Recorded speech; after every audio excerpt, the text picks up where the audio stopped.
And we're going to be talking about the 4 things that must happen for a cow to become bred. Now, it doesn't matter whether you're using artificial insemination or whether you're using a bull in the pasture. It really doesn't make any difference. These 4 things must happen.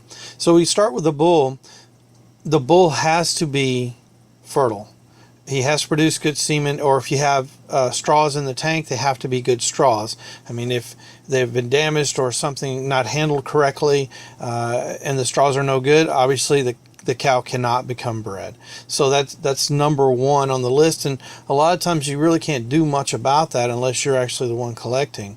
What you can do is you can check semen straws with a microscope, and you can also test bulls, obviously. So you want to do that every year, because everybody tells me when they have a bull that goes down, they say, man, but last year he did so well. That was last year. So you need to test them every year and make sure that you don't end up at the end of one year with no calves. Now, the second thing you need to make sure of is that the cow is fertile. I mean, if the cow is not going to release an egg or be able to conceive, then obviously it doesn't matter how good the bull is or how good the semen is, the cow is never going to become pregnant, and you're going to have an issue with that. So there's a lot more to that, especially with artificial insemination, because fertility also has to do with how calm the cow is going through the chute and standing, how much stress level she has. So that's the second thing that you should be concerned about. So the third thing you need to be thinking about is getting the semen in the right place. If you have a bull, that's his job, and he has to be able to produce semen of good enough quality that it can get to where it needs to go. As an artificial insemination tech, you need to be able to place it in the right spot to get that cow pregnant. It has to be able to meet the egg at the right time.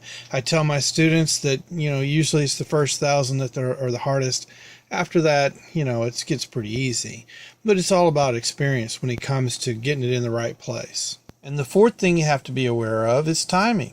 The bull has to be with the cow when she's coming into heat. It's that simple. If you're doing artificial insemination, you need to be able to recognize the heat signs in the cows and be able to get them into the pen and breed them at the right time.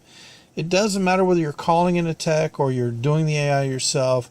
Heat detection is probably where you should start, and I recommend that for all my beginners because it's really easy to do. You can pick up a book and learn it in just a few hours and be able to practice on your cows. It's pretty easy.